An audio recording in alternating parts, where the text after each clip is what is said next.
Rendering the future. Do you think we can do that? Well, looking into quantum physics and manifesting, I think there's a correlation. Let's have a look.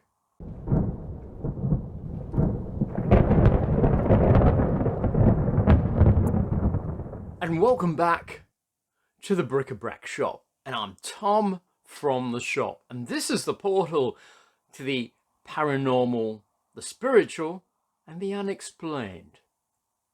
So welcome to this episode, Rendering the Future.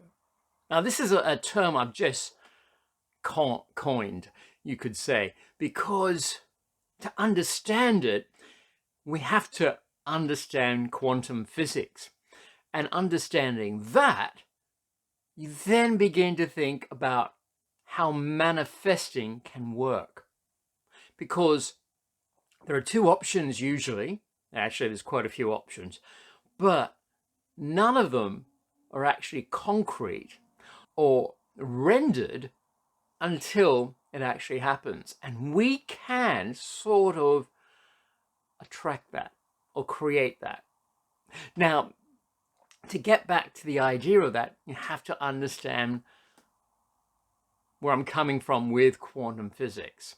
So let's have a look. Now, don't forget, if you found some information about this episode worthy, interesting, press the like button and like it, and tell your friends and share the video, and also subscribe if you haven't subscribed as yet. And that way you won't miss out on any of our episodes when they're released. And check out our links below as well, and have a browse. So, to understand quantum physics, here's the basics for it, because it leads open to a whole wide field of things like, are we living in a simulation, which is another very interesting topic, which I've done another video on as well. And you can have a look at that. And I think, and Elon Musk also thinks, that we are living in a simulation. And maybe this is why these things can happen, and we can take control of our lives and everything. And this is looking at it from the scientific point. So to understand quantum physics, let's start off with the double slit experiment. And that is shining a light, or in the scientific side, a particle gun through a slit and seeing the image formed on the other side of the wall. Basically a straight line. Now, if we make it two slits,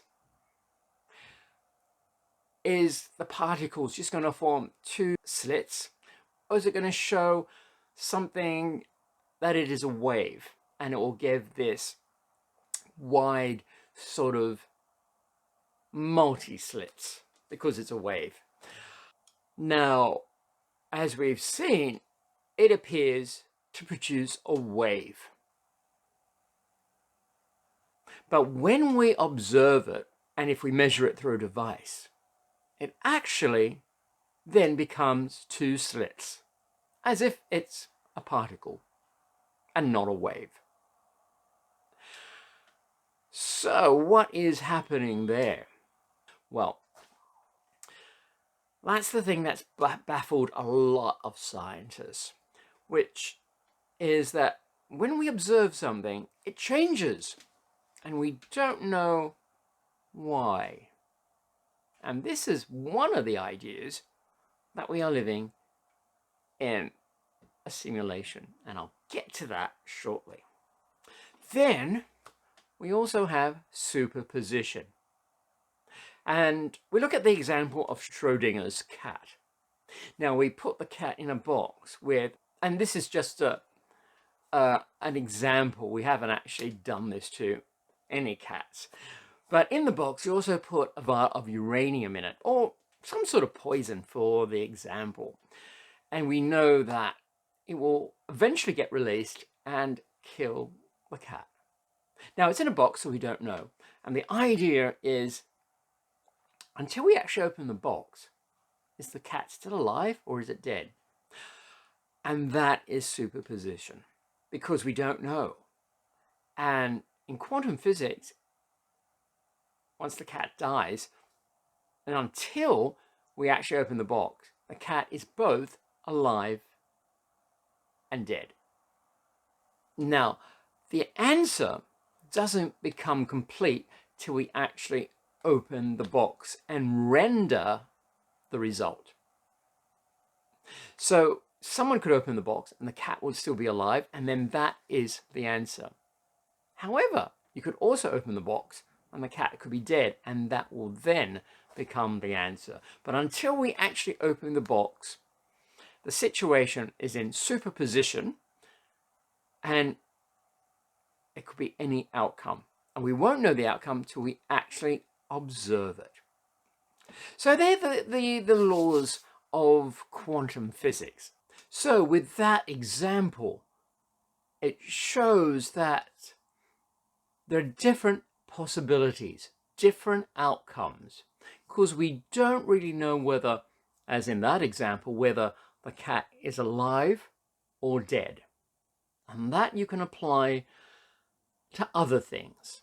If you're trying to achieve a goal or something, you can be pursuing it, working at it, and you could say it's the result is in superposition as well, to whether you actually attain that result or whether you fail. And if we say that this is a simulation that we are living in, like the Matrix, then it is all possible, because there are, as I mentioned in the other video, that we are rendering things that we see in front of us and our future as it comes along. So, what do you think about that? Do you think we can render our future?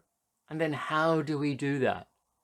Well, that's where we start to work with the subconscious, which I'll have another program on, because that seems to be, to my philosophy so far, the driving force behind us. It's the autopilot for every one of us, because it's there to regulate our bodies and our lives without thinking really about it consciously, because it's working in the background, like wakes you up in the morning, gets you ready, and protects you about crossing the road, to look to both sides before crossing the road. It's the automatic system of us. And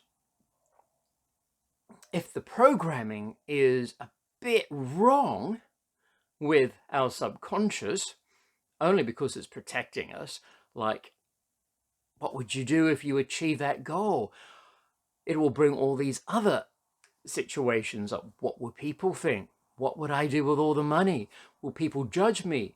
And so the subconscious begins to protect you on that and doesn't let you attain that goal. And so you have to reprogram the subconscious that you can handle the new challenges that achieving the goal will achieve, or you are worthy of what the goal is going to bring. And there is enough wealth in the world that you're able to have more wealth as well. And there are countless others. But if they're on the negative side, blocking you, you've got to change the programming. Otherwise, people will get into that cycle. And have you noticed how some people always seem to attract the same sort of things? Well, we have to change the programming. And basically, the simplest way is probably affirmations, visualizations, journaling, just to name a few. Because basically what we want to do is get into the subconscious. And it's a very subtle way of getting in. Even little exercises, little changes gets into the subconscious. And basically when we're not thinking about it. And that's why affirmations work in a way, because provided you're counteracting the previous programming in the subconscious, because you're writing, let's say you write something down 50 times, you do begin to get bored with it. Your mind does to start wander, and that's when it does seep into the subconscious. And that's how we can render our future, or basically putting it out there and let it happen and the way we want it. So we can actually control our future, and by putting it out there and rendering it. So what do you think?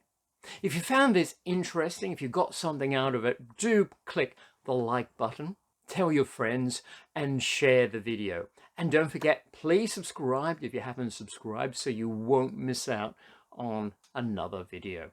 And if you found this of value, and why don't you get me a drink? The link's below. And also have a browse through our links, and also have a look at our spiritual affiliate store, the Psychic Tree, UK's #1 spiritual shop.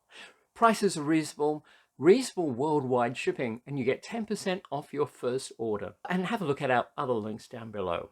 So I hope you found this interesting. I've got more videos coming up as well. So until then, I hope to see you soon. But until then, stay well and happy.